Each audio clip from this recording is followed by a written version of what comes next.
Uma das coisas que eu mais ouço, pastor, Deus me deu uma nova direção. Não, peraí, vamos conversar. Porque se de fato a primeira foi Deus quem deu e a segunda também, Deus é bipolar. Tem um dos capítulos do meu livro que se chama Cartas de um Deus Bipolar. Pega essa chave, irmão. Paulo diz o seguinte, olha, vocês são como cartas, escritas pelo próprio Deus. Não com tinta, mas ele está dizendo, vocês são como cartas vivas, enviadas por nós. Paulo está dizendo basicamente o seguinte, tudo que vocês viverem vai falar por vocês além daquilo que vocês falam. Não entendi ainda, pastor, eu vou te explicar. Irmão, o que a gente fala não é tão levado em consideração quanto aquilo que a gente faz. Tem uma frase, eu não lembro de quem é o autor, que ele diz o seguinte, as suas atitudes falam tão alto que eu não consigo ouvir a tua voz. A tua atitude fala tão alto que eu não consigo ouvir a tua voz. O que Paulo está dizendo? O que vocês vão viver vai se tornar a sua mensagem. Vocês se tornaram a mensagem. Faz sentido até aqui? Diga amém. Ele fala, e essa mensagem está sendo espalhada. Ou seja, Paulo está dizendo, quando o André se torna uma carta de Deus, tudo que André viver, as pessoas vão ler Deus falando através do André. O problema, irmão, é que se Deus deu uma direção para o André e 3 semanas depois, 2 meses depois, essa direção mudou, o mundo vai entender que essas cartas são escritas por um autor bipolar. Porque uma hora fala, avança, e outra hora fala, desiste. Uma hora fala, eu tenho pensamentos com a tua família. Outra hora fala, eu abortei o projeto da tua família. Eu tenho pensamentos com o teu ministério. Outra hora fala, cara, desiste, o teu ministério não vai acontecer. Irmão, olha para mim. A grande verdade é que nem toda a direção que a gente diz que é de Deus, de verdade foi de Deus. Mas é justificável. Uma das coisas que mais bloqueia um atendimento pastoral é quando alguém chega e fala, pastor, eu tenho uma direção de Deus. Para mim, acabou ali o gabinete. Por quê? Porque quem sou eu para contestar o que Deus diz para você? A gente se blinda por esse pseudo direção de Deus, porque a gente não quer que ninguém influencie naquilo que na verdade a gente quer fazer. Então, pastor, Deus me deu uma direção, eu preciso sair do ministério. Ei, Deus te deu essa direção? Ou você só quer se blindar? Porque se Deus falou, quem vai desfazer o que Deus falou? Pastor, eu vou parar porque Deus me deu uma nova direção. Não, irmão, talvez, eu vou dizer só talvez, Deus não tenha te falado para fazer algo novo. Talvez é você que está desistindo, mas quer revestir de espiritualidade a tua desistência. Então não é caráter, é demônio. Não é desistência, é uma nova direção. Não, irmão, a gente precisa entender que tem muitas coisas que a gente está deixando para trás. A gente está deixando de viver. A gente está deixando de romper. A gente está deixando de experimentar. Por quê? Porque aceitamos a possibilidade de viver abaixo daquilo que Deus já declarou que viveríamos. A gente precisa entender, irmão, e assumir a nossa parcela na responsabilidade. Somos nós que ressignificamos o que Deus pode, a partir daquilo que a gente já viu Deus fazer.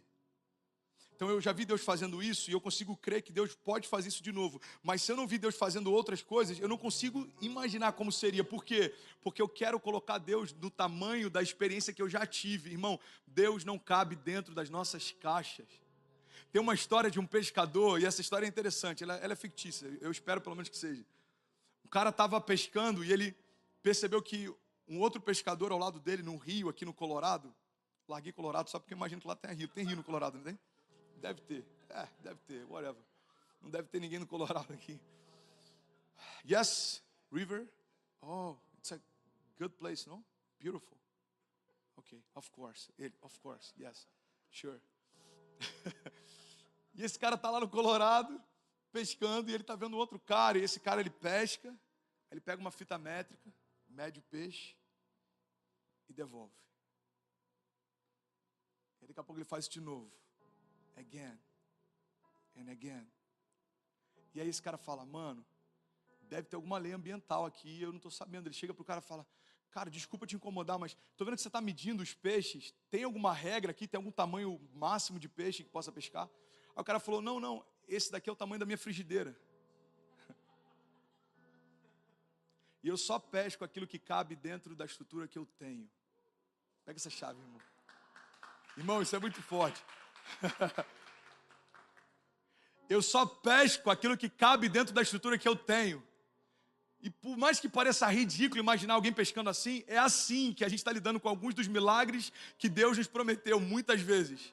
Eu só acredito naquilo que cabe dentro da minha imaginação. Mas Deus está dizendo, ei, Ele é capaz de fazer infinitamente mais do que tudo aquilo que pedimos ou pensamos, segundo o seu poder que em nós atua. Deus, não cabe na minha visão uma igreja global em Little Haiti. Ei, filho, te dar um conselho de amigo, não vai pela tua, vai pela minha. Eu não consigo entender, fica em paz, filho, no caminho eu te explico. Só dá o primeiro passo e eu vou desenrolando a história à medida que você caminha. É como aquele filme, irmão, que você não sabe aonde vai dar e parece que cada hora a trama muda. A gente ama bons filmes assim, mas a gente não consegue celebrar quando Deus está fazendo assim na nossa história, porque a gente quer parar tudo no meio da história e falar, não, peraí, me explica para onde você está me levando. Porque se eu não entender o final da história, eu não vou mais andar. E Deus está falando, ei filho, você não vai entender o que eu tenho para você, porque não faz sentido hoje. Então continua caminhando, não faz sentido, irmão, recebe isso em nome de Jesus. A gente tem que ter a autorresponsabilidade de assumir os nossos problemas, as nossas mazelas, da gente governar as nossas tempestades, da gente dar ordem, nosso caos. Mas depois que a gente resolve isso, a gente tem que abrir mão do controle, deixar Deus fazer o que só Ele pode fazer, irmão. Só Deus poderia fazer 90% do que você já viveu até aqui, irmão. E eu vou ser muito sincero. Tem um dos caras que está aqui que eu lembro que quando ele se apresentou, ele falou, pastor, vim do norte, estou trazendo a minha empresa para cá. E eu vendo gelo na neve. Eu falei, como assim, mano? Gelo na neve? Eu vendo açaí numa das partes mais frias da América. Irmão, a gente já viu Deus fazendo coisas sobrenaturais o tempo inteiro. Tem uma pessoa que faz parte da nossa igreja, eu não vou citar, mas eu lembro que esse cara chegou a primeira vez e falou, pastor, eu estou aí, o que você precisar. Eu falei, tá bom, fica à vontade. Olê, conecta ele aqui, ele quer servir com a gente. Aí, semana seguinte eu cheguei, ele estava aqui de roupinha de academia, ajudando a montar os andaimes. E aí, mano, como é que você tá? Tudo bem? Ah, pastor, estou bem e tal. O que você precisar, estou aqui. Eu falei, beleza. Aí, semana seguinte, ele deu um gift card para a igreja, acho que $3.000, $4.000. Pastor, da BH Foro, eu estou vendo que vocês estão investindo em streaming, imagino que vocês possam precisar de equipamentos, está aqui uma oferta. É porque eu tenho um canal de televisão no Brasil e eu sei como é que funciona isso. Peraí, como é que é? O cara tem canais de televisão no Brasil e está de camiseta montando andaimes. Irmão, quem lembra de onde Deus tirou, tem prazer em continuar construindo algo com Deus. O problema é que a gente esquece de onde Deus tirou a gente. É por isso que eu falo, não me canso de falar, irmão, o nosso problema nem sempre é falta de fé, muitas vezes é falta de memória. Esquecemos de onde Deus nos tirou, esquecemos do que Deus já nos livrou. Se você esquecer, irmão, você começa a achar que tem a ver contigo. Ei, deixa eu só te lembrar, não tem a ver com você. Tem a ver com o quanto Deus te ama e o quanto Ele quer fazer, apesar de você. Então não esquece de onde Deus te tirou, irmão. Deixa Ele continuar fazendo. E essa linha tênue, pode parecer que está confuso esses dois momentos da mensagem, mas é aqui que eles se conectam. Uma coisa não precisa anular a outra. Eu preciso ter controle sobre aquilo que eu tenho responsabilidade, mas eu preciso abrir o controle daquilo que só Deus poderia fazer, irmão. Eu preciso assumir a minha parcela de culpa, de responsabilidade, mas eu preciso abrir mão do controle, porque só Ele pode me levar aos lugares que me disse que iria. Você está comigo ainda? 5 pessoas recebendo essa palavra. A gente tem 7.000 online e a minha esperança é que pelo menos no meio de 7.000, quem sabe 12 pessoas estão recebendo, quem sabe 15, não sei, 30, 40 pessoas talvez estão recebendo. É mais fácil dizer que tem uma nova direção do que assumir que a gente desistiu da primeira.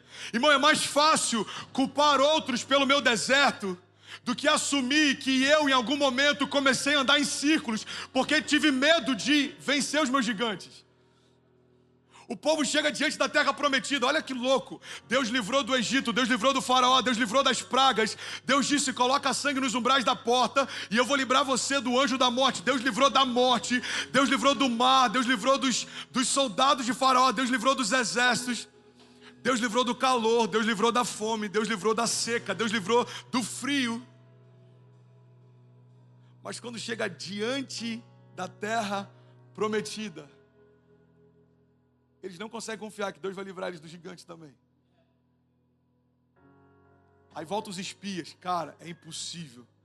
Essa terra é incrível, mana, leite e mel, as uvas são gigantes, mas tem gigantes lá, cara, que são absurdos, eles são intransponíveis, eles são invencíveis, eles são inabaláveis. Sabe o que é louco? Eu vou finalizar aqui. Quando a nossa visão está distorcida, a gente atribui aos nossos gigantes características que são do nosso Deus. O nosso Deus é inabalável, o nosso Deus é invencível, o nosso Deus é ilimitável, o nosso Deus é poderoso, mas quando a nossa visão está distorcida, a gente atribui aos nossos gigantes características do nosso Deus, irmão. E a gente acha que eles não podem ser vencidos. Irmão, olha para mim, a depressão pode ser vencida, o divórcio pode ser superado, a crise pode ser vencida. Se a gente parar de olhar para os gigantes e voltar a olhar para a promessa, qual é a promessa? Um dos espíritos está falando aí, vocês esqueceram, cara, Deus deu a promessa, a gente vai entrar na terra prometida, essa terra é nossa por herança. Alguém tem que despertar a gente e falar, irmão, você esqueceu, Deus já tinha dito, os gigantes já faziam parte, mas a despeito dos gigantes, existe uma promessa. Olha o que a palavra de Deus diz, Isaías 52, 7.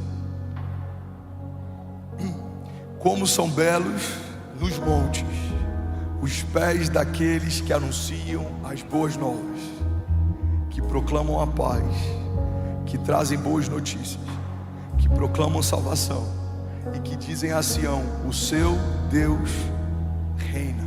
Quem pode dizer glória a Deus por isso? Como são belos os montes os pés daqueles que carregam uma boa nova. Sabe, uma das primeiras tentações de um jovem ministro, eu vou falar e você vai pensar talvez até no nome de alguns jovens pregadores. A gente acha que o fato da gente ser cético, crítico, pragmático, isso demonstra profundidade, maturidade, seriedade. Tem pessoas que vão criticar minha teologia e vão dizer que eu sou triunfalista ou positivista. Você acredita que tudo vai ficar bem? Não, eu não acredito. Eu tenho uma firme convicção. Mas isso não é positivismo, isso é coerência. O evangelho que me alcançou fala a respeito de um Deus que enfrentou a morte, mas ao terceiro dia venceu a morte para me dar acesso à ressurreição também. Fala a respeito de um Deus que caminhou sobre as águas, que falou com o mar e o mar ouviu e obedeceu. Falou com o vento ouviu e se aquietou. Falou com Lázaro, Lázaro ressuscitou. Falou com plantas e aquela figueira nunca mais gerou frutos. Fala a respeito de um Deus que supriu necessidades, que com 5 pães e 2 peixinhos alimentou multidões.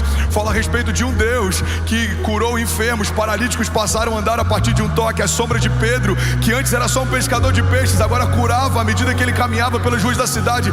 Não dá para ler os evangelhos e esperar de Deus algo diferente de quem Ele é, porque a palavra de Deus também diz que Ele é o mesmo ontem, hoje e para sempre. Não há variação no seu humor, não há variação na sua personalidade, não há variação na sua conduta, não há variação nas realidades do reino de Deus. Não é um reino que muda de geração em geração, é um reino que se estabelece de geração em geração. Então não dá para ser pessimista carregando a própria vida de Deus dentro de si. Alguém está comigo? Diga amém. Não, Deus não nos chamou para sermos profetas do caos. E se tudo que você vê em relação à igreja é mal, é muito provável que o problema não seja a igreja que você vê, mas seja os seus olhos. Porque a Bíblia diz que se os seus olhos forem bons, todo o seu corpo terá luz. Mas se os seus olhos forem maus, em quão profundas trevas estão. A gente fala de dízimos e ofertas, os meus olhos já veem maldade. A gente fala de curas, se alguém foi curado, os meus olhos têm desconfiança. O problema não é da cura, não é da liberalidade em ofertar. Talvez seja a perspectiva com que eu vejo as coisas. Agora guarda isso aqui. A direção do meu olhar define a direção dos meus passos. Eu já tive loja em shopping, e uma das coisas que eu aprendi nos shoppings é que quando eles constroem os corredores, os banheiros, por exemplo, e pontos de acesso são sempre no final de alguns corredores, não é à toa. É para te obrigar a passar por muitas vitrines e lojas até chegar onde você precisa. Porque quando você é exposto a algo, você costuma entrar. Por isso que as vitrines, elas são um lugar de destaque no comércio. A direção do seu olhar define a direção dos seus passos. Davi estava no palácio, primavera, tempo em que os reis iam para a guerra. A Bíblia diz que ele olha então da sua sacada, vê uma mulher e cobiça, a tal ponto que ele envia o marido dela para a linha de frente da guerra para que morresse, e ele então pudesse tomar para si uma mulher que não era dele. Irmão, os passos que Davi deu foram precedidos pelo olhar que Davi teve. Davi foi para um lugar que ele viu primeiro. Aquela mulher do fluxo de sangue, ela falava: se eu apenas tocar na orla das vestes de Jesus, certamente eu serei sarada. Se eu apenas tocar, ela viu algo, ela viu o momento do toque, ela viu o dispensar da virtude de Jesus, ela viu o milagre dela acontecendo, e ela se moveu a partir do que viu. Alguém está recebendo algo de Deus aqui nessa manhã? Então a direção do meu olhar define a direção dos meus passos, e a direção dos meus passos define o meu destino. Irmão, poucas pessoas escolheram o inferno como destino. As pessoas, com exceção de poucos, não acordam um dia e falam: eu quero ir para o inferno. Mas quando a gente decide o que a gente olha, a gente decide para onde a gente caminha, independente dos caminhos que a gente escolhe. É para esse lugar que a gente está indo. Tem caminhos que parecem bons aos olhos dos homens, mas são caminhos de morte, não de vida. Tem portas que parecem portas de milagres, mas não foi o Deus de milagres quem abriu. Tem promessas que Deus nos fez, e às vezes algumas propostas do inferno surgem parecidas com as promessas, e a gente confunde porque não sabe quando é Deus falando e quando não é. Você está comigo? Então guarda isso aqui. Sempre vai ser sobre como os meus olhos estão, como eu vejo as coisas. Você vai ver pessoas com esperança no meio do caos. Você vai ver pessoas abatidas vivendo algo que todo mundo queria viver. Irmão, durante o Covid, bilionários se suicidaram porque se tornaram milionários. O cara que só vê dinheiro quando muito dinheiro acaba, por mais que ele ainda tenha muito, ele só consegue ver o muito que ele perdeu. Tem gente, irmão, que está lá no meio de um abrigo, com mais expectativa em relação a reconstruir e recomeçar do que muitos de nós, porque algum desejo que a gente tinha não aconteceu. Mas a palavra de Deus fala que aqueles que carregam a esperança, eles são diferentes. E é sobre isso que eu quero falar nessa manhã. Você está comigo? Diga amém. Irmão, olha para mim. Você não pode, você não tem esse direito de ser desanimado, cético, todo o tempo, se você carrega uma palavra de vida dentro de você. Você não tem esse direito. Pastor, eu posso me abater? Pode. Você não pode permanecer abatido. Pastor, eu posso desanimar? Pode. Você não pode permanecer desanimado. Pastor, eu posso me enfraquecer? Pode. Você não pode permanecer no lugar da fraqueza, porque é nesse lugar que a força de Deus se revela. Diga ao fraco: eu sou forte. Pastor, eu posso sucumbir no vale? Pode. Você só não vai morrer no vale. Pastor, eu posso pensar em desistir? Pode. Você só não vai desistir. Irmão, você até pode passar por momentos de desânimo, todos nós passamos, mas você precisa levantar os seus olhos aos montes e se lembrar de onde veio o teu socorro, porque se os nossos olhos estiverem nos vales, a gente esquece que estamos a alguns passos do nosso milagre. O salmista diz: eleva os meus olhos aos montes, de onde vem o meu socorro? Você não pode elevar os seus olhos aos seus gigantes, não é de lá que vem o teu socorro. Você não pode ficar colocando o seu olhar só no diagnóstico, não é do diagnóstico que vem o seu socorro. Max Lucado fala, eu já falei sobre isso milhares de vezes, eu acho até que ele podia me ceder essa frase. Max Lucado diz: olhe para os seus gigantes e você tropeçará. Olhe para o seu Deus e os seus gigantes tropeçarão. Você está comigo? Glória a Deus. Vamos, igreja, a gente pode mais, tem mais de Deus para essa manhã.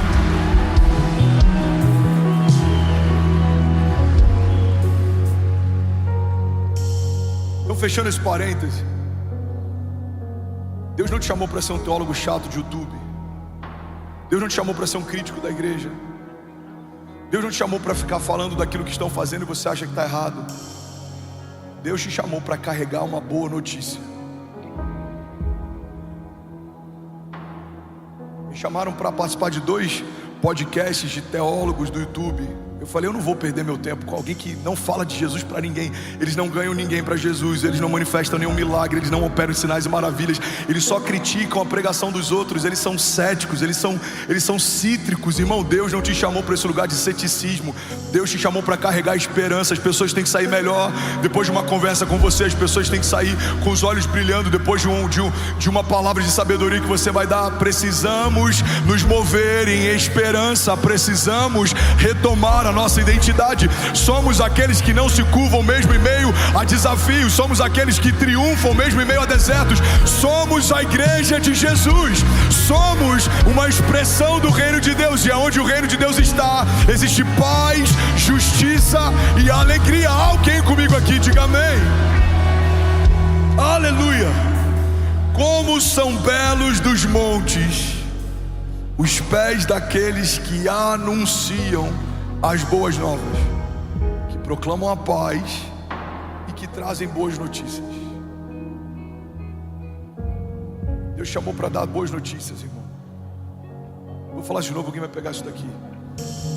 Eu profetizo em nome de Jesus que nos próximos dias você vai ter boas notícias para compartilhar com a tua casa. Eu profetizo em nome de Jesus que nos próximos dias você vai se encher e se renovar na esperança. Pastor, mas as coisas ainda não mudaram. Não mudaram, o problema é das coisas. Você mudou. Você não vai esperar que o teu entorno mude, não. Você vai mudar o teu entorno. Porque eu carrego paz, andarei em paz. Porque eu carrego vida, eu verei vida de Deus fluindo a partir de mim. Porque eu carrego esperança, a esperança não nos decepciona. Porque eu carrego a palavra de Deus, a palavra de Deus é suficiente. Porque eu carrego a vida de Deus. A Bíblia diz que o mesmo Espírito que ressuscitou Jesus Cristo dos mortos, Ele habita em nós. Então não há nada morto aos meus olhos que não possa, diante do nome de Jesus, ressuscitar. Essa é a palavra de Deus para nós nessa manhã. Alguém recebe isso? Diga eu creio. Vamos, igreja, diga eu creio que o meu amanhã será melhor do que hoje. O que Deus confiou àqueles que carregam as boas novas? Primeira característica, eu preciso correr em 5 minutos. Isso dava uma série. Quantos receberam algo de Deus aqui nessa manhã? Ainda bem que eu vim, Jesus. É porque nós, pastores, estamos sofrendo algo que palestrantes não sofrem. Precisamos comprimir uma mensagem em 50 minutos para que as pessoas queiram ouvir na semana seguinte, enquanto palestrantes falam em imersões de 3 dias e a gente paga caro para participar delas. Então deixa eu comprimir ao máximo para que ninguém se ofenda com o tempo. Mas eu tenho uma palavra de vida para alguém aqui nessa manhã. Eu tenho uma palavra que vai mudar o destino de alguém aqui nessa manhã. Você está comigo? Diga amém. Vai mudar até o almoço de domingo hoje, irmão. Sua sogra não vai falar de problema na mesa, não. Você não vai falar de problema na mesa, você vai falar de boas notícias, você vai falar de boas novas. Se o seu cunhado puxar uma notícia ruim no meio da mesa, você vai falar, não, peraí, hoje não. Vamos falar de boas novas. Você viu que coisa incrível? Você viu aquela família que foi resgatada? Você viu aquilo que está acontecendo? Você viu o contrato que eu vou assinar essa semana? Você viu meu filho começou a andar? Você viu já está jogando futebol? Deus está fazendo uma coisa nova. Aleluia. Aleluia, vamos igreja, se for para Jesus, será que você pode fazer barulho? Aleluia. Veja, Deus está fazendo uma coisa nova. Glória a Deus. Glória a Deus. Glória a Deus. Não, mas a política, não, é porque o mercado, a igreja de Jesus está mais forte do que nunca. A igreja de Jesus está expandindo e operando milagres. Voluntários estão se doando por uma causa maior. Deus está redimindo a nação. Deus está fazendo algo novo. Deus está sacudindo as estruturas. Deus está nos despertando. Nação, desperta e resplandece, diz o Senhor. Aleluia. Você sabia que isso é contagioso, irmão? Esperança é contagioso. Esperança é contagioso. 2 coisas altamente contagiosas. Você tem que ter muito cuidado em manipular as duas: o medo e a esperança. Quando eu digo manipular, eu falo sobre, poeticamente, eu falo sobre você manejar, você tocar, carregar. A esperança é contagiosa. Se você não quer ser uma pessoa que muda os lugares positivamente por onde passa, Não toque na esperança, ela é contagiosa, altamente contagiosa. O medo também. Um homem, guarda isso aqui, que não é posicionado em Deus, se torna um homem fraco.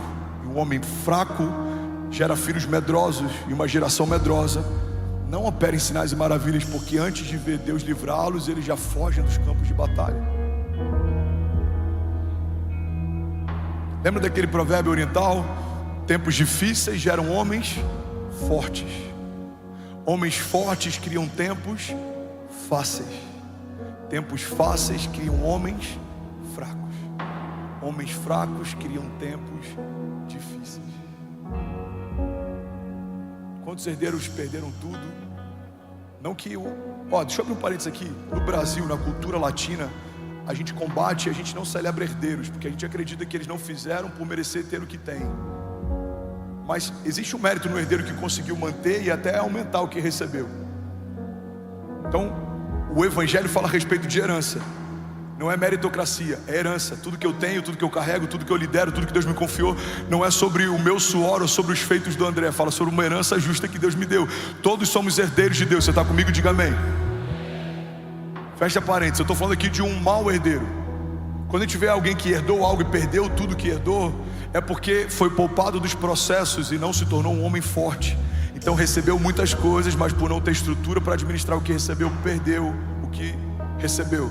E é muito provável que a geração seguinte, vendo os desafios e traumas que o seu pai fraco gerou, vai decidir se tornar um homem forte. Eu não vou viver o que o meu pai viveu, meus filhos não vão viver o que eu vivi. E aí ele se torna forte e gera estrutura. E se nós pouparmos de novo os nossos filhos dos processos, geraremos uma nova geração fraca. É cíclico. Você está comigo? Diga amém.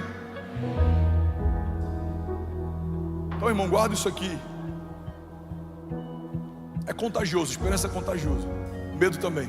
Um pai fraco gera uma geração fraca. Um pai forte gera uma geração forte. Um pai que vive angustiado, com medo, pode fazer com que seus filhos também vivam ansiosos e angustiados e com medo. Mas um pai que se move em esperança é contagioso. Seus filhos vão ter expectativas. Se alguém disser para ele que ele pode ser astronauta, ele vai começar a sonhar com a lua. Se alguém disser para ele que ele tem um chamado para as nações, ele vai querer botar um mapa mundi no quarto dele. Por quê? Porque a esperança está se movendo numa nova geração. Nós não veremos os nossos filhos diminuírem a expectativa para caberem dentro do que eles conseguem, não. Eles vão aumentar a porção de fé para viver aquilo que sozinho eles não viveriam. Alguém está comigo? Você não vai diminuir sua expectativa, você vai aumentar o seu nível de fé. Você não vai crer em coisas menores para conseguir ver elas se cumprindo, não. Você vai aumentar o seu nível de fé para ver coisas impossíveis acontecendo naturalmente. Alguém comigo aqui, diga amém. Aleluia. Esperança contagioso. Deixa eu compartilhar algo aqui, que eu nem ia falar sobre isso, mas eu sinto no meu espírito que está nascendo um movimento de esperança na nossa igreja. E eu quero ser muito vulnerável e dizer que está me afetando de formas que há bastante tempo não me afetavam. E aí ontem eu estou saindo do hospital, estava eu, o Alê, que é um dos nossos pastores, e estava o Ari. A gente para no sinal, tinha um cara, 30 e poucos anos, com uma criança na canguta pedindo dinheiro, mas já era 1 da manhã e o menino era muito parecido com o Benício. E aí eu olhei e falei, caramba, ali essa hora, essa criança no colo com o pai. Aí abre o sinal, aqui você chama de farol, né?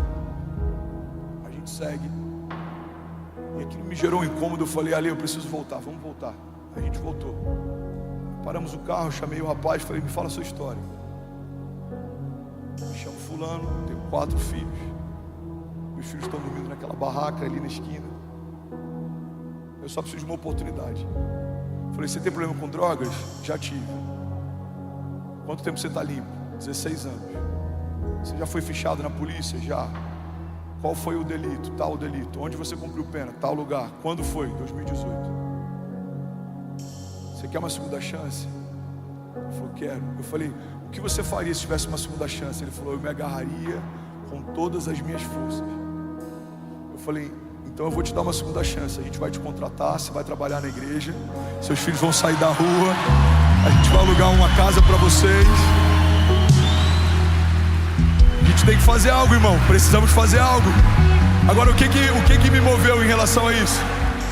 Foi ver os voluntários que estão indo para lá. Não é porque eu sou bom, não, é porque a esperança está contagiando. É ver gente que está aqui sem dormir, empacotando remédios, que está aqui sem dormir, servindo. Não é porque o seu pastor é bom, porque o bom que existe em você, a bondade que existe em você não é sua, é Deus quem coloca. A fé que você carrega não é sua, foi Deus quem deu. A provisão que você tem não é sua, foi Deus quem te confiou. Então nem nisso a gente pode nós não podemos nos vangloriar. A glória não é nossa. Você está comigo? Diga amém. Mas eu estou falando isso para edificar a tua fé e para você entender que quando a gente se posiciona, isso é contagioso. Falei, cara, tem amigos meus, empresários, que estão sem dormir no meio da água para ajudar pessoas a mudarem de casa. Tem uma família com um cara que parece o Benício. Aí eu chamei, falei, cadê seus filhos? Aí chamou a filha tem idade da Cécia. Eu falei, meu Deus, podia ser o Benício dormindo aqui, podia ser a Cécia dormindo aqui. Vai dar para mudar a história de todo mundo? Só a gente? Não. Mas se a gente fizer o que a gente consegue fazer, isso vai contagiar outras pessoas a fazerem o que elas podem fazer. E isso pode gerar um movimento de esperança. Você está comigo? Pastor, isso não é novo, muitas igrejas fazem. Irmão, não é sobre pioneirismo, não é sobre tomar para si, é sobre fazermos o que podemos fazer enquanto conseguimos fazer. Porque pecado, segundo a Bíblia, se eu não me engano em Tiago, não é sobre o mal só que eu faço, mas é sobre o bem que, podendo fazer, escolho não fazer. Fala comigo, levante suas mãos, diga: esperança é contagioso. Eu sinto que o que começou agora no Rio Grande do Sul pode gerar em nós uma onda de consciência, porque existe similaridade. Entenda com muito zelo o que eu vou falar, e se isso for tirado do contexto pode ficar muito confuso para quem ouviu. O fato da gente ver alguém que tinha uma casa e da noite para o dia perdeu, para muitos de nós gera uma facilidade de assimilação, de reciprocidade. Por quê? Porque quando você via um morador de rua que não tinha, você entende que talvez ele nunca teve. Mas quando você vê alguém que tinha e perdeu, você se coloca no lugar dessa pessoa. Alguns foram despertados só por ajudar pessoas em condições de rua, por exemplo. Alguns só foram despertados agora porque viram alguém similar. Não importa o que te despertou, não importa de que forma você foi despertado, o que importa é que estamos despertando. Então, se você quer ajudar moradores de rua, pessoas com problemas com vícios, se você quer ajudar pessoas em condições de vulnerabilidade, se você quer ajudar crianças que foram vítimas de abuso, se você quer ajudar crianças ou movimentos de orfandade, irmão, não importa qual é o modelo, o projeto, aonde, o que importa é que precisamos nos mover como resposta de oração para uma geração. Porque a Bíblia diz que são belos dos montes os pés daqueles que carregam boas notícias. Qual é a boa notícia para um pai de família que dorme na rua? Saber que ele vai poder dormir debaixo de um teto. Qual é a boa notícia para alguém que passa fome? É saber que ele não vai passar fome no dia seguinte. Agora, qual é a boa notícia para toda a criação? É a mensagem do Evangelho. Essa é a boa nova. Estávamos cativos, fomos libertos. Éramos escravos, fomos feitos filhos. Estávamos perdidos, fomos encontrados. A vida encontrou a morte para que pudéssemos viver. O único Filho de Deus foi feito cativo para que nós fôssemos feitos filhos de Deus. Essa é a boa notícia. Você está comigo ainda? Diga amém. E eu preciso finalizar, eu vou falar sobre 3 características, e a banda pode subir, para parecer que a gente está acabando, sobre 3 características daqueles que carregam esperança. Alguém recebeu algo de Deus nessa manhã, de verdade?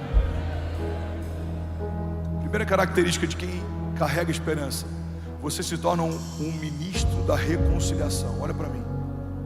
Você se torna um ministro da reconciliação. Romanos 5,10 diz: se quando éramos inimigos de Deus, fomos reconciliados com Ele mediante a morte do seu Filho, quanto mais agora, tendo sido reconciliados, seremos salvos por sua vida. Mas não apenas isso, também nos gloriamos em Deus por meio do nosso Senhor Jesus Cristo, mediante quem recebemos agora o ministério da reconciliação. E a Bíblia diz: então todas as vezes que vocês disserem reconciliem-se com Deus, é como se o próprio Deus falasse através de vós. Irmão, olha para mim e guarda isso aqui em nome de Jesus. O que a Bíblia está dizendo é que no dia que você foi reconciliado com Deus, você recebeu também um ministério. Que ministério é esse, pastor? O ministério da reconciliação. Você era escravo, foi feito filho, agora você vai resgatar escravos. Você era cativo e foi liberto, agora você vai libertar cativos. Você estava enfermo, foi curado, agora você vai curar enfermos. Você estava perdido, foi transformado, agora você vai transformar os perdidos. Alguém comigo aqui? Primeira coisa que acontece com quem carrega esperança, você se torna um ministro da reconciliação. Você está comigo? Diga amém. Segunda característica de quem carrega esperança, você se torna um pacificador. Fala com quem está do seu lado. Precisamos ser pacificadores. Bom, eu conheço pastor que não fala com pastor. Eu já tive pastores que se tornaram um desafeto no ministério. Eu conheço amigos que não falam com outros amigos de ministério, mesmo sendo líderes espirituais. A Bíblia diz que nos últimos dias os homens serão, aí fala sobre várias características dos homens carnais nos últimos dias: avarentos, uma série de coisas, egoístas, mas uma das características que sempre gera temor no meu coração, a Bíblia diz que serão irreconciliáveis. O que é alguém irreconciliável? É alguém que não reconcilia com ninguém. O orgulho não permite que ele se reconcilie com ninguém. Agora a Bíblia fala que os homens que carregam o coração do tipo de Deus são pacificadores. Não guarda isso aqui em nome de Jesus. Isso pode mudar a história da tua família, talvez de alguma relação familiar. Se você quer carregar esperança, você precisa ser um pacificador. Você não vai gerar contenda, você não vai colocar pilha na briga de ninguém. Você vai trazer uma palavra de vida, você vai cessar brigas. A palavra dura incita a ira, mas a palavra branda, ela desvia o furor. Você vai ter uma palavra certa na hora certa. Alguém recebe isso aqui em nome de Jesus? Você vai ser um agente de paz. Você vai entrar em lugares que pessoas não se falam, vão passar a falar porque você chegou. Você vai entrar em lugares de crise, as crises vão cessar porque você chegou. Você vai entrar em empresas, talvez o ambiente é tóxico, o ambiente vai se tornar saudável porque você chegou. Você vai se aproximar de pessoas que não conseguem perdoar os pais, não tem uma boa relação com o pai, com a mãe. Vai ser restaurada essa relação. Por quê? Porque você chegou. Eu declaro em nome de Jesus uma igreja se levantando como pacificadores, agentes de paz. Os lugares onde você pisa serão transformados porque você pisou. Os lugares onde você entra serão transformados porque você entrou. Alguém recebe isso aqui em nome de Jesus? Diga amém. Mateus 5,9 diz: bem-aventurados os pacificadores, pois eles serão chamados filhos de Deus. E aí, tudo bom? Você acabou de assistir uma mensagem aqui do nosso canal. Eu tenho certeza que ela te edificou e que ela vai gerar algo novo em você. E a gente separou mais 2 vídeos. Eu quero deixar essas indicações aqui para você continuar queimando com Jesus. E eu quero muito te fazer um pedido também. Se essa mensagem te edificou, comenta aqui embaixo, segue o canal, me ajuda a compartilhar para que mais pessoas sejam tocadas também. Deus te abençoe.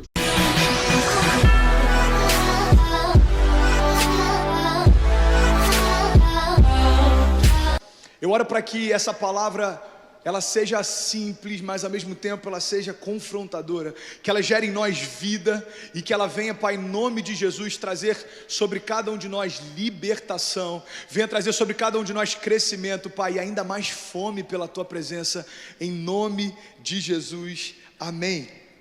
Eu quero falar hoje sobre o poder da consciência. Você pode repetir isso comigo? Diga: o poder da consciência. Fala uma vez, só para isso ficar bem impregnado, você diga: o poder da consciência. Sabe, eu tenho ouvido alguns pastores de fora e é interessante como parece que é algo recente e que eles têm falado um assunto em comum.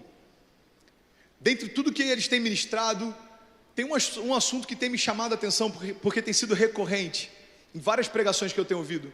Alguns pastores falando sobre a importância de termos consciência da presença. Preste atenção nisso. Eu vi um pastor ministrar esses dias e ele falou que antes de ele entrar em alguns lugares, ele ora e ele para alguns minutos até que ele tenha consciência da presença que habita nele.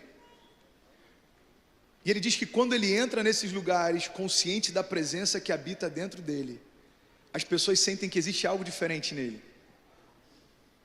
Sabe, a gente diz, declara e crê que a presença de Deus agora não é algo pontual, que nos envolve de vez em quando. Quantos creem assim, digam amém. A presença de Deus não é algo pontual que nos enche de vez em quando para uma tarefa ou outra, como era na época da antiga aliança. A presença não é algo que nos envolve uma hora ou outra. A presença de Deus habita dentro de nós. Agora, o fato da presença de Deus habitar em mim não significa que eu tenho consciência disso o tempo inteiro. Quantos estão entendendo isso? Digam amém. Então eu estava ouvindo esse pastor falar sobre isso e eu achei isso muito poderoso. Ele disse, olha, eu já tive experiências em que eu parei no meu carro antes de entrar no supermercado, por exemplo, e eu comecei a orar. Eu falei, Deus, me dá consciência a respeito do poder que existe dentro de mim, faz com que o meu espírito esteja ligado ao teu, faz com que eu esteja consciente do poder que existe dentro de mim através da tua presença. E quando ele entrou no mercado, pessoas falaram assim, uau, o que tem em você, cara? Por quê? Porque eu senti algo diferente. Você sabe por que a nossa geração tem clamado pela presença, mas nem sempre tem manifestado? Porque às vezes a gente torna banal algo que é o centro da mensagem que a gente crê. Nada faz sentido no Evangelho se não partir da presença de Deus. Nada faz sentido no Evangelho se a nossa busca não for pela presença de Deus, porque nós fomos gerados através da presença e nós fomos gerados para permanecer na presença. Então a única coisa que nos torna livres e satisfeitos é estarmos cheios e conscientes da presença. Se tem alguém entendendo isso, diga amém. Eu preciso que você venha comigo nessa mensagem, porque talvez não é uma mensagem mais animadora, mas eu creio que ela vai trazer para nós consciência a respeito de tudo aquilo que já está disponível e nem sempre a gente usufrui. Sabe, tem um testemunho em um dos livros do Philip Yancey que eu achei maravilhoso. Ele fala sobre uma mulher chamada Joana, e ele conheceu essa mulher chamada Joana lá na África do Sul. Para você ter ideia, ela foi convidada pela penitenciária que tinha os maiores índices de violência da África do Sul. E ela foi convidada para começar um programa lá, e esse programa falava a respeito de amor. Só para você ter ideia, chamaram uma mulher para ensinar para aqueles presos da penitenciária mais violenta daquela nação a respeito do amor.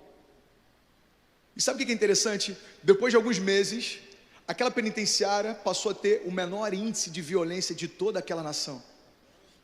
E aí o Philip Yancey foi lá, porque ele queria conhecer essa mulher, e a pergunta dele foi, Joana, me explica como que uma mulher conseguiu ensinar para os detentos a respeito de amor e transformar a realidade de toda uma penitenciária. E a resposta dela tem tudo a ver com o que eu quero compartilhar com vocês nessa noite. Ela disse, bom, Philip, eu creio que o amor de Deus já estava lá.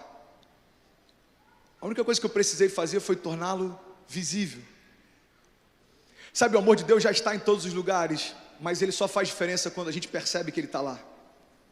A presença de Deus já está em todos os lugares, porque ele é onipresente, mas só vai fazer diferença na minha família quando a gente perceber que ele está lá. Sabe, tudo aquilo que Deus faz, tudo aquilo que ele opera, ele não distingue pessoas, porque está disponível para todo mundo. A diferença é se eu tenho consciência a respeito do que ele quer fazer comigo. Quantos estão entendendo isso? Tem um monte de gente olhando para mim como se eu estivesse falando algo muito louco, mas é tão simples. Sabe, às vezes a gente olha para o Evangelho, ele é tão simples que a gente pensa, cara, não é possível que seja só isso. E a gente tenta complicar. A gente, pessoal que está andando aí, por favor, dá uma paradinha que está me distraindo demais. Preste atenção nisso. Você vai chegar em casa e algumas pessoas vão chegar em casa e talvez a tua casa esteja em crise. Uma das coisas que os jovens mais enfrentam hoje é a crise no fato de serem cristãos, mas não terem uma casa onde a paz de Deus habita. Eu já ouvi vários jovens falando, pastor, eu estou em crise porque eu creio em Jesus, mas eu não consigo entender por que a minha casa é um inferno. Eu creio em Jesus e eu não consigo entender por que o casamento dos meus pais é um inferno. Eu creio em Jesus e eu não consigo entender por que os meus pais estão falindo. Deixa eu explicar. É porque o fato de você crer tem a ver com a tua história. Eles precisam crer também. Agora, a presença de Deus está lá disponível para eles, assim como está para você. Como que a presença começa a fazer diferença? Quando eu passo a ter consciência a respeito dela. Eu quero compartilhar com vocês uma passagem incrível que fala sobre a Arca de Deus. Só para a gente entender, na Antiga Aliança, a Arca de Deus, ela carregava a presença manifesta de Deus, amém? Vocês estão comigo, amém? Então eu quero te convidar a abrir a tua Bíblia em 2 Samuel, capítulo 6, e olha só que coisa incrível. 2 Samuel 6, versículo 1. fala sobre a arca. E eu quero fazer um paralelo entre a presença de Deus na antiga aliança e a presença de Deus disponível para nós na nova aliança.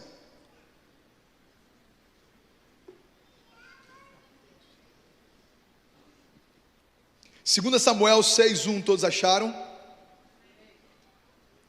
Pastor, 2 Samuel está na Bíblia? Tá, meu irmão, a gente que não vai muito lá. 2 Samuel 6:1. Todo mundo achou, amém? Quem não achou pode acompanhar aqui no telão. A gente vai até o versículo 12.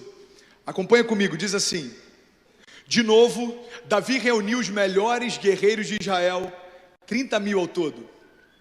Ele e todos os que a acompanhavam partiram para Baalá, em Judá, para buscar a arca de Deus, a arca sobre a qual é invocado o nome do Senhor dos Exércitos, e que tem o seu trono entre os querubins acima dela. Puseram então a arca de Deus num carroção novo, ou num carro de bois, e a levaram da casa de Abinadab na colina. Você pode dizer isso comigo? Diga: a arca estava na casa de Abinadab. Vocês estão bem, gente, achei que ia dar trava-língua. A arca estava na casa de Abinadab na colina. Uzá e Aiô eram filhos de Abinadab, e eles conduziam um carro de boi com a arca de Deus. Então Aiô andava na frente dela. Versículo 5. Davi e todos os israelitas iam cantando e dançando perante o Senhor, ao som de todo tipo de instrumentos de pinho, harpas, liras, tamborins, chocalhos e símbolos.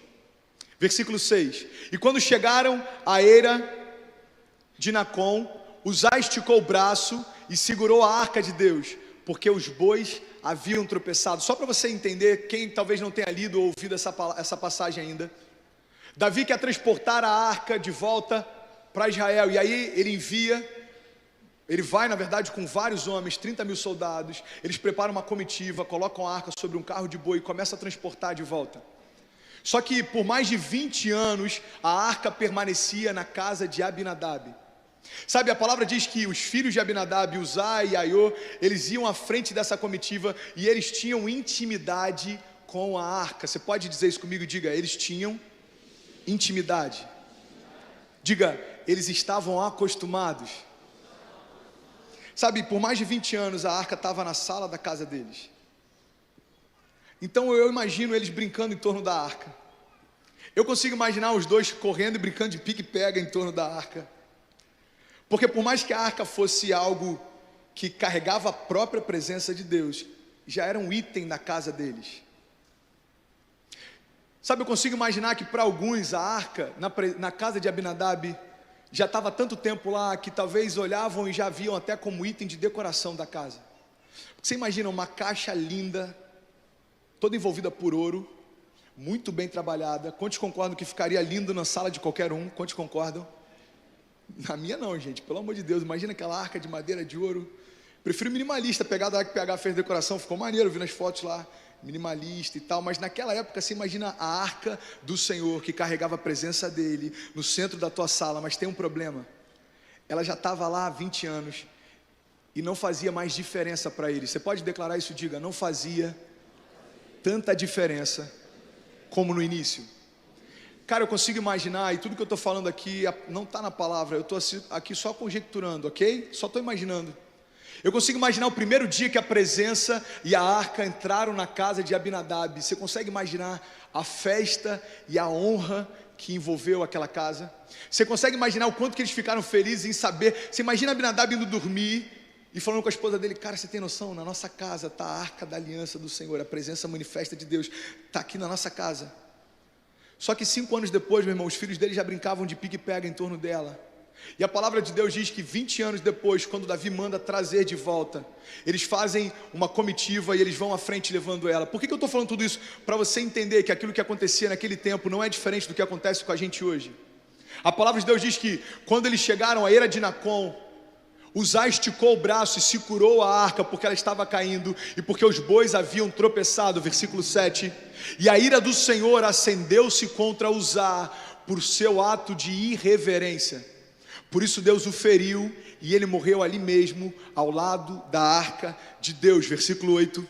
Davi ficou contrariado porque o Senhor em sua ira havia fulminado Uzá. E até hoje aquele lugar é chamado de Pérez Uzá.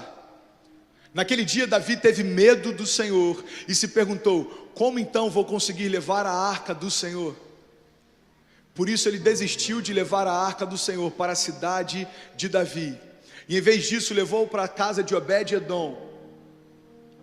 Você pode repetir isso comigo? Diga: Davi desistiu de levar a arca e então levou para a casa de Obed-edom. Preste atenção, poucas vezes vocês me vêm pregando sobre o Antigo Testamento. Eu sei que esse nome talvez não seja o mais bonitinho, eu sei que essa história talvez não seja as que a gente mais ouve, mas ela tem poder para mudar a nossa história hoje. Quantos creem nisso, digam amém. Preste atenção nisso. Quando Davi olha para o que aconteceu com o filho de Abinadab, ele teve medo e então ele desiste de levar a arca, e aí então pede para que ela fique na casa de Obed-edom. Olha, você sabe por que a arca foi para a casa de Obed-edom? Não é porque ele era um homem honrado, não é porque ele foi escolhido a dedo, não é porque aquilo ali fazia parte do propósito. Na verdade foi uma falta de opção. Você sabe por que a presença e a arca foram para a casa de Obed-edom? Não é porque tudo deu certo, muito pelo contrário, é porque tudo deu errado. Por isso que a arca foi parar na casa dele. Agora, sabe o que é interessante? A palavra de Deus diz que durante mais de 20 anos ela permanecia na casa de Abinadab e nada aconteceu lá. Mas a palavra também diz que depois desse acidente, por falta de opção, Davi desiste de levar a arca para a sua cidade e deixa então na casa de Obed-edom. E sabe o que acontece? Durante 3 meses, tudo que ele tem, tudo que ele faz, prospera. Você sabe qual a diferença entre a arca na casa de Abinadab e a arca na casa de Obed-edom? É que o primeiro se acostumou com aquilo que é sobrenatural, e o segundo entendeu que não merecia portar aquilo, e por entender que não merecia, recebeu toda a glória que a presença de Deus poderia dar. Preste atenção, você vai entender onde eu quero chegar. Durante 20 anos, Abinadab se acostumou em ter a presença como sendo mais um item da sua casa. Durante 3 meses, Obed-edom, eu imagino ele acordando todos os dias, olhando para lá e não acreditando que a arca do Senhor estava na sua casa. Sabe por quê? Porque ele não merecia portá-la, mas foi assim que aconteceu. Você sabe quando a gente torna banal a presença de Deus que habita em nós? Quando a gente começa a se acostumar e a gente acha que é normal aquilo que foi comprado a preço de sangue para nos salvar. Você sabe quando a gente começa a flertar com o pecado que antes para a gente trazia temor? É quando a gente começa a tornar banal a graça de Deus e ela se transforma em desgraça para nós. Meu irmão, quando um jovem ele é salvo, quando o jovem é alcançado pela graça, quando o jovem ele recebe o que a gente chama de primeiro amor, ele olha para o pecado dele e ele tem nojo daquilo que fere a santidade de Deus. E aí é normal esse jovem começar a querer mais de Deus. É normal esse jovem falar assim: pastor, qual que é o próximo passo? Cara, você tem que estar no GC, eu quero. Pastor, qual que é o próximo passo? Mano, começa o carisma, eu quero. E aí você vê aquele jovem estudando realidade da nova criação e ele está apaixonado, cara. Você vê aquele jovem estudando fundamentos da fé e ele está apaixonado. Aí começa a despertar nele interesse pela palavra, começa a despertar nele paixão pelo chamado, começa a despertar nele identidade, começa a despertar nele coisas que ele nem sabia que existiam. E aí esse cara chega para mim e fala assim: pastor, eu quero me batizar, cara, eu quero morrer nas águas do batismo. Cara, eu vou estar lá, eu vou te batizar. Cara, eu já cansei de ver esse mesmo jovem que eu estou citando, e é só um exemplo, mas esse exemplo pode estar sentado em vários lugares aqui hoje. Eu vejo esse jovem afundando nas águas do batismo, o velho homem morrendo ali, e ele ainda está como Obed-edom, valorizando aquilo que ele porta, porque ele sabe que não merecia. Mas sabe o que eu estou cansado de ver? Jovens que depois de algum tempo se acostumam com aquilo que não era para se acostumar. Sabe o que eu estou cansado de ver? Jovens que tratam aquilo que foi comprado a preço de sangue como se fosse a preço de banana. Jovens que acham que toda vez que a gente sobe aqui, a gente vai pregar Jesus como se a gente tivesse desesperado para você aceitar. O meu desespero é para que você reconheça o quanto precisa dele. Sabe qual a paixão que me consome todas as vezes que eu subo para pregar, principalmente para a juventude? É porque eu me lembro dos amigos que eu tive e não tiveram a chance que você está tendo aqui hoje. Sabe, ontem eu fui lá em Fortaleza e eu preguei numa conferência de jovens, e para mim foi emocionante. Para mim foi muito difícil pregar lá ontem, porque Fortaleza é a cidade onde o meu avô nasceu. Eu lembro que meu avô, quando eu era mais novo, ele falava: cara, o meu sonho é poder ver você casar. Eu queria viver só até os seus 19 anos, até ver você casar. E ele não teve essa alegria. E aí ontem eu estava lá em Fortaleza, na cidade do meu avô. Eu sou o primeiro pastor da família.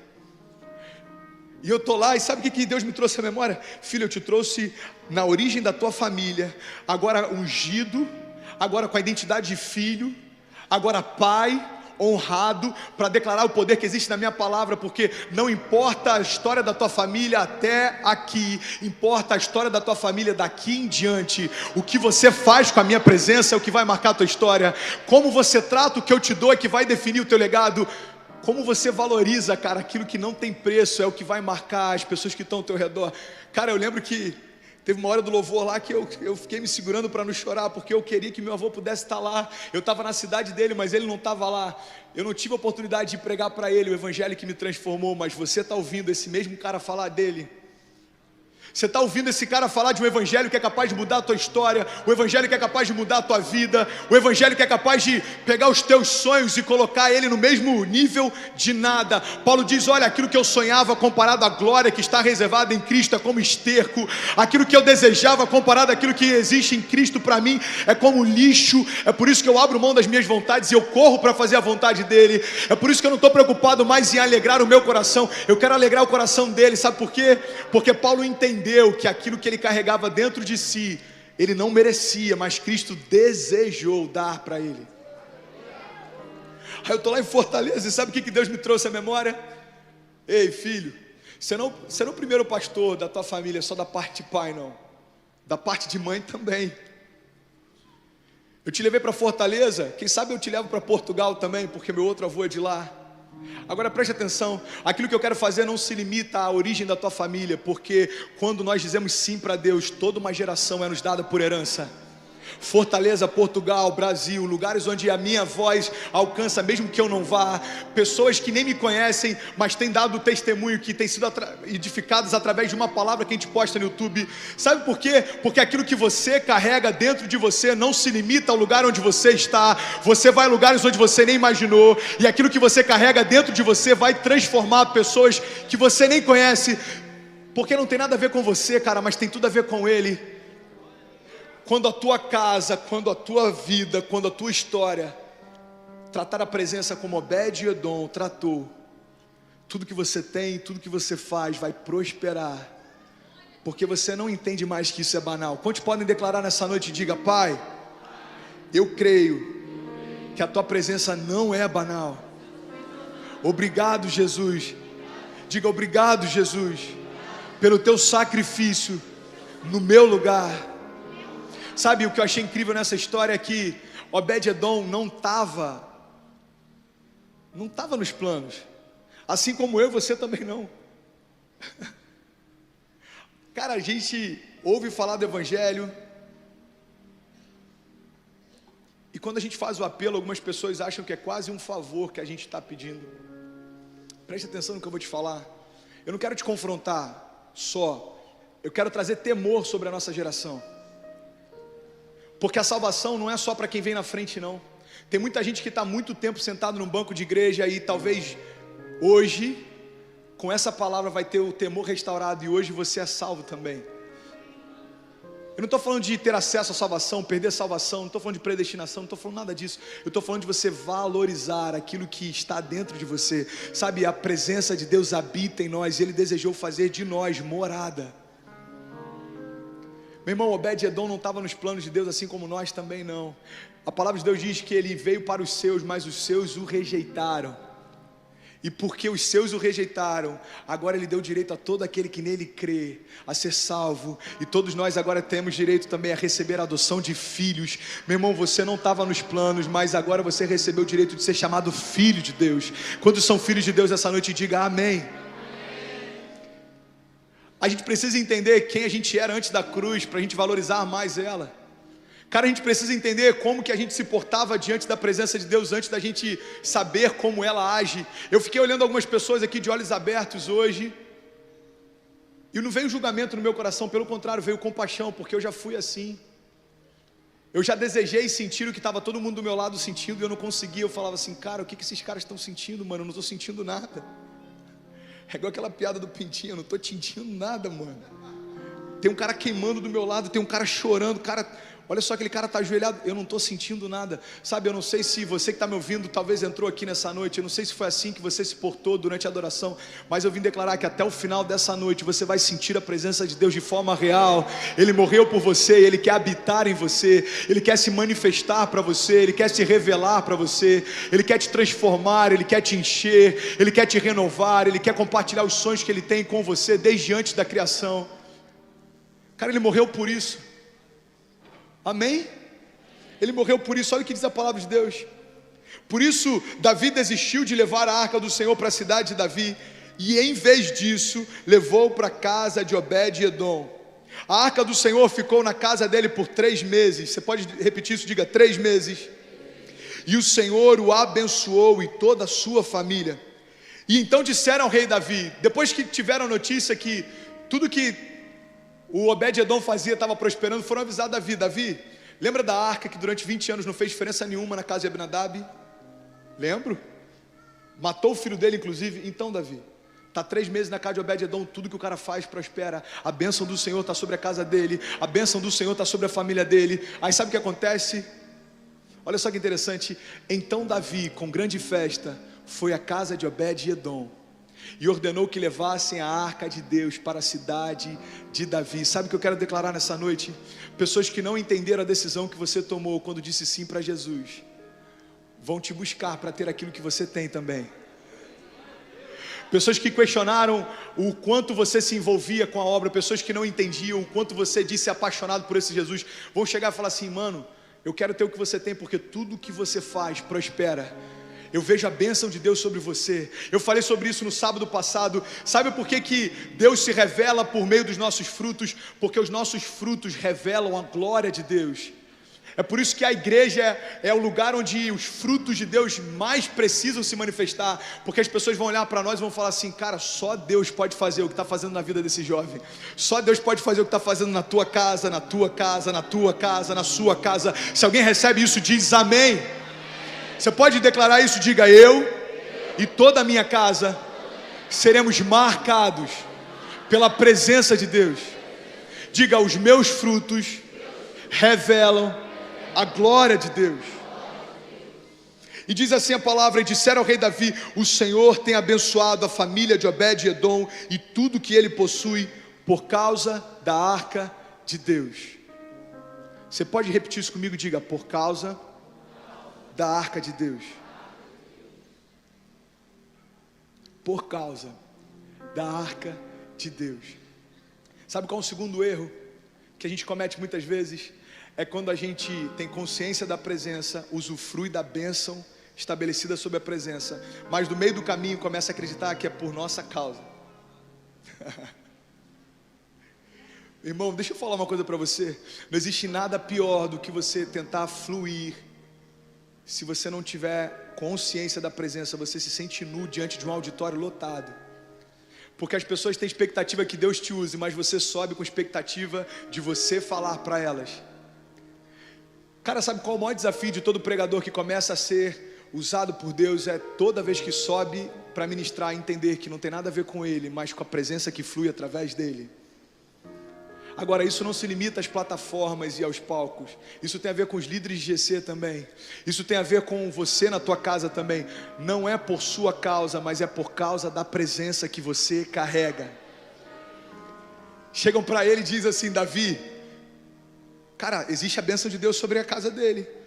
Por quê? Por causa da arca. Cara, mas a arca não estava na casa de Abinadab? Estava. E agora está na casa de Obed-edom? Tá. Qual que é a diferença? A forma como eu posiciono diante da presença. Preste atenção, a arca permaneceu por mais de 20 anos na casa de Abinadab e nada aconteceu. Na casa de Obed-edom permaneceu por 3 meses e tudo prosperou. É porque ele sabia que ele não era merecedor daquilo que recebia, mas não está ligado a quanto tempo eu estou exposto à presença. É por isso que o teu currículo gospel não diz nada para Deus. É por isso que o tempo que você tem de crente não diz nada para Deus, porque não tem a ver com o histórico cristão, tem a ver com como você trata a presença dele hoje.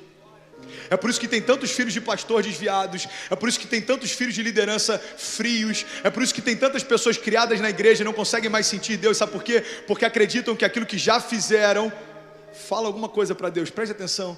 O que você já fez foi bom naquele tempo. A pergunta dos céus para você é: o que você quer fazer hoje? Aonde você vai me permitir te usar hoje? Em quais áreas do seu coração você vai me dar acesso hoje? Em quais áreas da tua casa você vai permitir que eu flua hoje? Ei, presta atenção, existe um novo de Deus que se renova todos os dias. O teu histórico não diz nada para Deus, mas a tua disponibilidade para Ele hoje sim. Não tem a ver com quanto tempo eu fui exposto à presença, mas como eu me porto diante dela. Sabe, eu quero falar sobre o poder da consciência. Tão importante quanto termos a presença de Deus é termos consciência que ela habita em nós, amém? Tão importante como termos um chamado é termos a consciência do chamado que temos. Sabe por quê? Porque se você não tiver consciência das realidades em você, presta atenção nisso, olha para mim. Se você não tiver consciência das realidades que existem em você, elas não vão deixar de existir. Você sabia disso? Se você não tiver consciência da presença de Deus em você, a presença não vai sair. E é por isso que muita gente se perde, preste atenção. Se você não tiver consciência, Alita, do teu chamado, o teu chamado não vai ser anulado. Se você não tiver consciência da tua promessa, as promessas não vão ser anuladas. Se você não tiver consciência dos sonhos de Deus para você, os sonhos de Deus não vão ser retirados.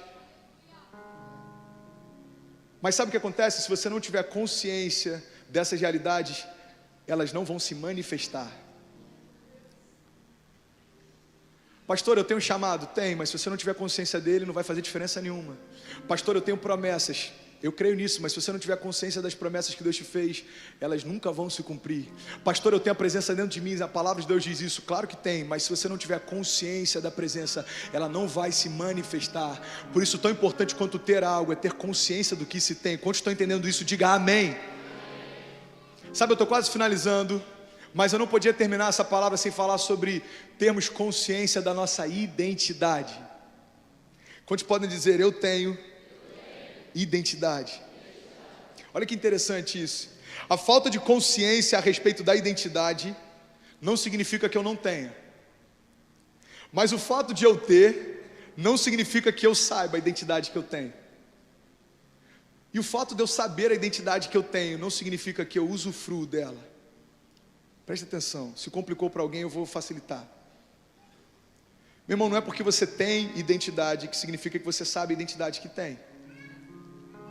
Mas tem pessoas que estão no outro nível. Não, pastor, eu já avancei, eu tenho identidade e eu já sei a identidade que eu tenho. Ok, você está um nível a mais. Mas o fato de você saber a identidade que tem não significa que você tem usufruído dela. Porque tem muita gente que sabe que é filho, mas não se porta como tal. Tem muita gente que sabe que é ungido, mas não deixa a unção fluir. Tem muita gente que sabe que é salvo, mas não tem mais alegria na salvação. Tem muita gente que sabe que Deus cura, mas não tem experimentado cura na alma. Tem muita gente que sabe que Deus liberta, mas está aprisionado nas emoções. Tem muita gente que sabe que Deus faz, mas fica na expectativa dos homens fazerem. Tem muita gente que sabe muita coisa, mas não usufrui. Porque não importa aquilo que você tem e aquilo que você sabe, se você não tem consciência e deixa fluir. Quantos estão entendendo isso? Diga amém. Cara, eu creio que essa palavra vai ser libertadora para muitas pessoas aqui. Sabe uma coisa que eu tenho visto através do carisma e do conhecimento da palavra? Eu tenho visto que uma barreira a gente já rompeu. Já não existe mais tanta ignorância a respeito da nossa identidade como havia 2 anos atrás. Porque em 2 anos, centenas de jovens se formaram no carisma. Tem um carismático aí? Então o que eu mais vejo hoje são jovens falando: pastor, eu sei a identidade que eu tenho, cara. Só que eu vejo 2 meses depois esse mesmo jovem em crise. Sabe o que eu tenho percebido? Tem muita gente que sabe o que tem, mas não tem utilizado. Nessa noite a gente vai romper nisso em nome de Jesus. Você pode declarar junto comigo, diga: eu sei quem eu sou e eu sei o que eu posso.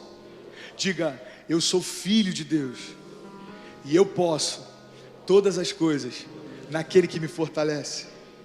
Sabe, a falta de consciência a respeito da minha identidade me impede de usufruir plenamente tudo que ela me garante. Mas pastor, o que a minha identidade me garante? Abra comigo em Efésios 1:4. Efésios 1:4. Eu só tenho 8 minutos, corre comigo por favor. Efésios 1:4 até o versículo 5.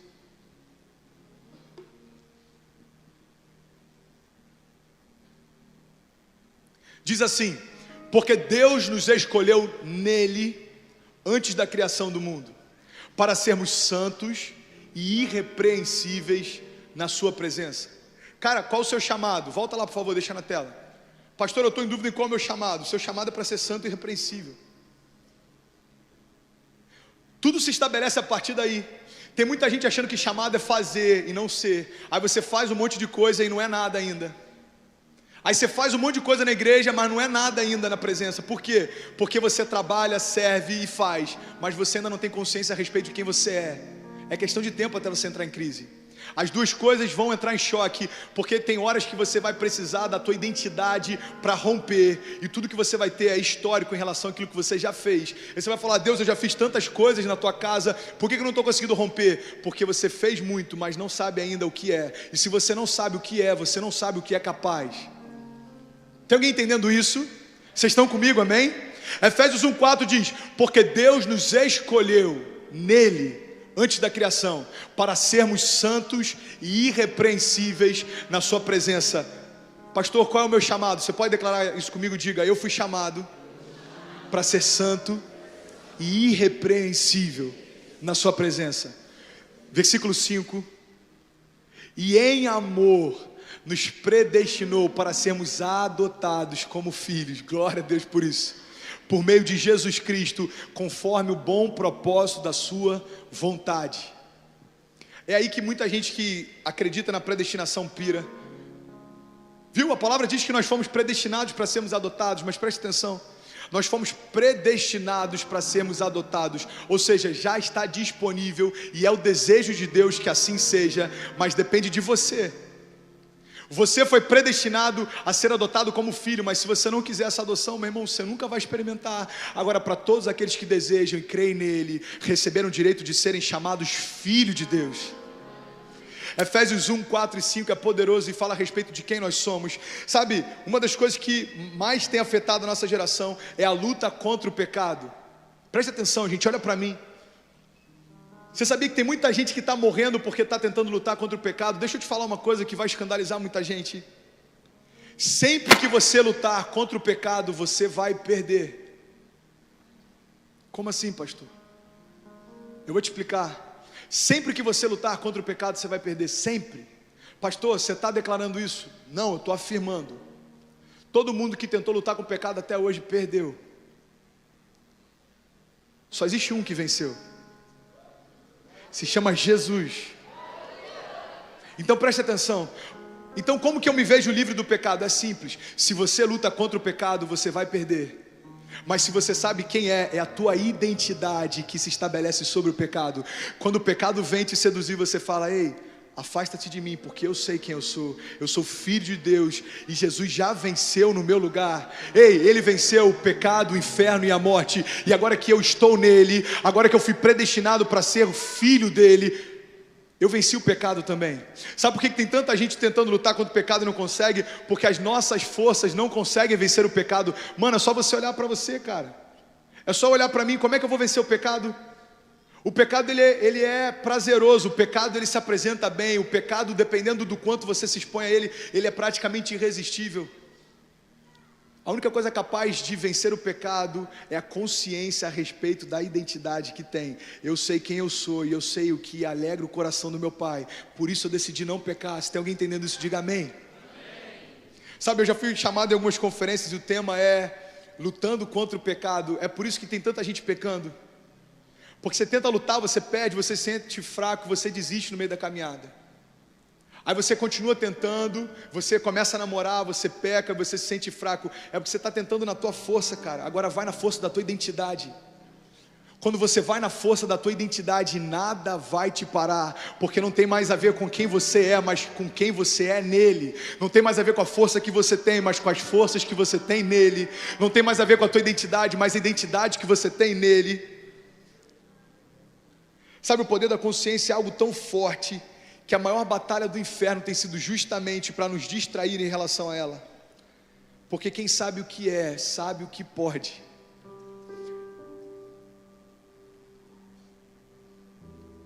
Sabe uma coisa que eu tenho percebido que tem distraído muita gente? Estar na igreja. Uma das coisas que mais tem queimado no meu coração é a respeito à distração. Eu não sei se você percebeu, mas... Baixinho, por favor. Não sei se você percebeu, mas a nossa geração tem enfrentado a distração como nenhuma outra geração. É capaz de eu chegar para alguém que está aqui agora, enquanto eu estou pregando, e falar assim: mano, você está distraído? O cara fala assim: distraído com o quê? A gente está distraído o tempo inteiro, porque a gente está sendo bombardeado por informação o tempo inteiro. Cara, a gente não consegue ver mais um vídeo que tenha mais de 5 minutos. Se alguém manda um áudio para a gente com mais de 2 minutos no WhatsApp, a gente vai ouvindo e acelerando, porque a gente não consegue ouvir até o final. Quantos estão se familiarizando com isso?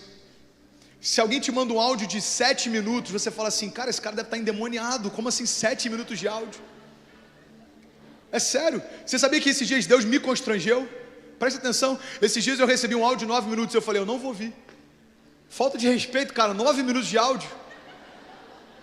Você está rindo porque você está se vendo nisso, né? 9 minutos de áudio. Aí sabe o que Deus falou comigo? Se você não tiver 9 minutos para ouvir uma pessoa, por que você está fazendo o que você está fazendo então? 9 minutos.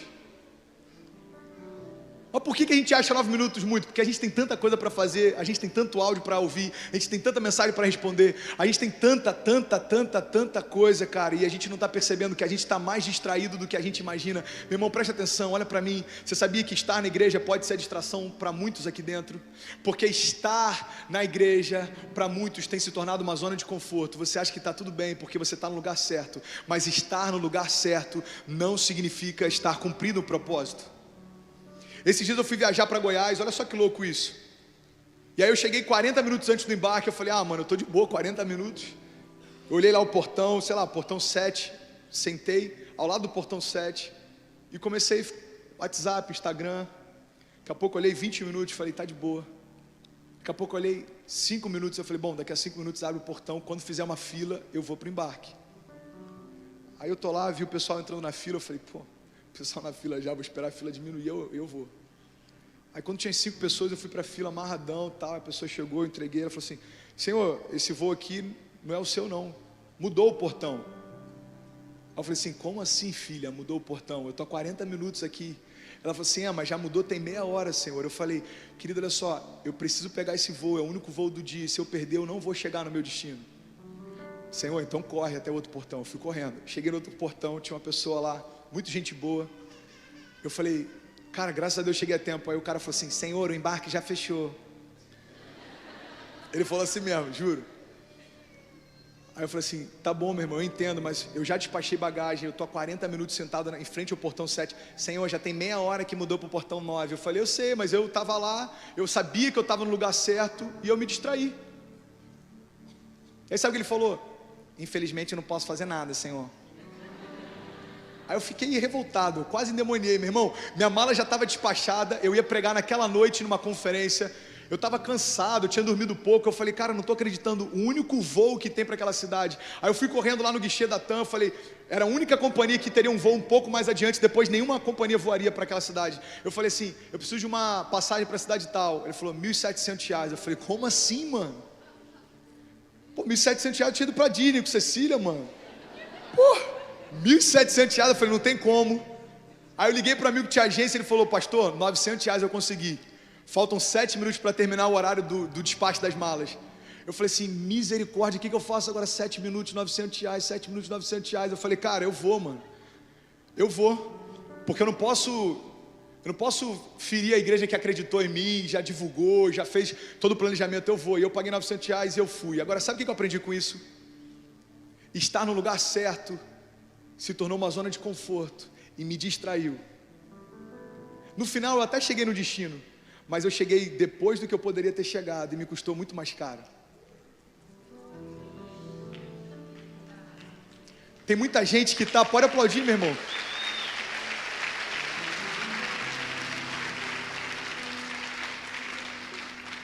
Você sabe por que estar no lugar certo pode se tornar uma distração? Porque se você não estiver ligado no propósito, você se distrai com todos os ruídos ao teu redor. Só que dentro de você existe paz, porque você sabe que está no lugar certo. Cara, mas eu estou na igreja toda semana, e daí?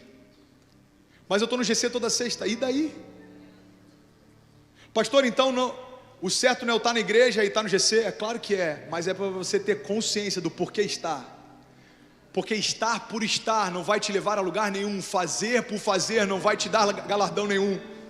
Caminhar com as pessoas que você caminha só por caminhar não vai fazer nada de diferente na tua história, além de aumentar o teu ciclo social. Você tinha amigos do mundo, agora você tem amigos crentes. A pergunta é, como você está por dentro? Como você se porta em relação ao teu chamado? Como você se sente todas as vezes que você entra nesse lugar? Como você se porta todas as vezes que a presença vem e invade o ambiente? Como que você está queimando quando o temor de Deus invade o lugar? Como você se sente quando aquilo que um dia te constrangia se tornou banal? Meu irmão, estar no lugar certo não significa estar vivendo o propósito, porque às vezes a gente se sente confortável e se distrai. Eu vou finalizar aqui, Romanos 2,7, diz algo que eu acho poderoso. Diz assim, o louvor se quiser pode ir subindo. Romanos 2,7 diz, e Ele dará a vida eterna aos que persistindo em fazer o bem, buscam glória, honra e imortalidade. Você pode ler isso comigo? Acompanha comigo aqui, vamos ler junto? 1, 2, 3. E Ele dará vida eterna aos que persistindo em fazer o bem, buscam glória, honra e imortalidade. Preste atenção, olha para mim. Existem 3 coisas que mudam toda a nossa história: a nossa identidade, a nossa visão e a nossa missão. Preste atenção. O primeiro passo de todo cristão é saber a identidade que tem. E eu já estou te dizendo, você que crê em Jesus, você é salvo, você é filho de Deus, e o inferno e a morte já foram derrotados naquela cruz e nada pode te tocar. Você é guardado por Ele, Ele é o teu refúgio e fortaleza, Ele é o teu socorro bem presente na hora da angústia. Essa é a tua identidade, amém?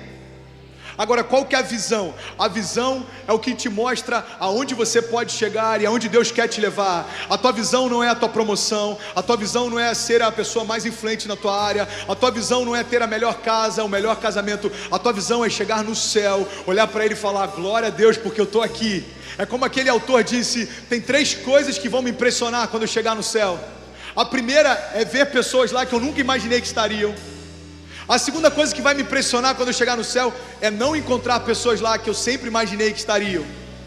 E a terceira coisa que vai me impressionar quando eu chegar no céu é perceber que eu mesmo cheguei lá. Meu irmão, preste atenção, nós não merecíamos, mas Ele desejou fazer. Quando a tua visão muda, tudo ao teu redor muda também. Aquilo que você achava que era problema, agora você entende que é processo. Aquilo que você achava que era um desafio intransponível, agora você sabe que é só mais uma etapa para você ter novas experiências com Deus. Agora presta atenção, além da tua identidade, da tua visão, existe sobre nós também uma missão. E sabe qual é a nossa missão? A palavra de Deus diz que assim como nós fomos reconciliados com Cristo e através dele, agora a nossa missão é reconciliar toda a criação também. É por isso que quando nós fazemos um apelo, a palavra de Deus diz que é como se o próprio Deus falasse através de nós. Por isso, ao final desse culto, eu vou fazer um apelo e eu quero convidar você que ainda não experimentou a paz que excede todo entendimento. Meu irmão, existe vida de Deus te esperando hoje. Existe vida de Deus e hoje é noite de salvação. Se alguém concorda comigo, diga amém. Agora, pastor, o que isso tem a ver com Romanos 2,7? A palavra de Deus diz que Ele dará vida eterna aos que persistindo em fazer o bem, buscam glória, honra e imortalidade. É porque a glória que a gente busca não é a nossa glória, mas é a glória dele através de nós. A honra que a gente busca não é para que pessoas batam no nosso ombro e honrem tudo aquilo que a gente fez, mas é para que Cristo seja honrado através da história que a gente está escrevendo. E a vida eterna que Ele vai dar para cada um de nós é para todo aquele que nele crê, não perece mais, mas já venceu a morte, o inferno, o pecado. E eu quero te convidar a ficar de pé em nome de Jesus. Eu quero orar com você. Fique de pé em nome de Jesus. Eu quero orar com você. Feche teus olhos. Romanos 2,7. E Ele dará vida eterna aos que persistindo em fazer o bem, buscam glória, honra e imortalidade. Pai, eu falo agora a uma geração que tem sido bombardeada por todo tipo de distração. O pecado tem tentado nos distrair, até o propósito tem tentado nos distrair. Os convites, as conquistas, as amizades, o chamado. Alguns estão distraídos dentro da tua própria casa, alguns estão distraídos até com o teu chamado, alguns estão distraídos com a própria presença. Mas nós não somos como aqueles que tratam a tua presença como algo banal. Nós sabemos que nós não merecíamos e por isso nós dizemos nessa noite: Espírito Santo de Deus, vem sobre nós de forma sobrenatural essa noite. Espírito Santo de Deus, vem sobre nós, Pai. Marca essa geração, usa-nos, Pai, através dessa geração. Coloca-nos de pé como uma geração que vai apontar para a Tua cruz. Eu declaro em nome de Jesus, Pai, que o nosso coração está aberto. Nós temos fome e sede da Tua presença.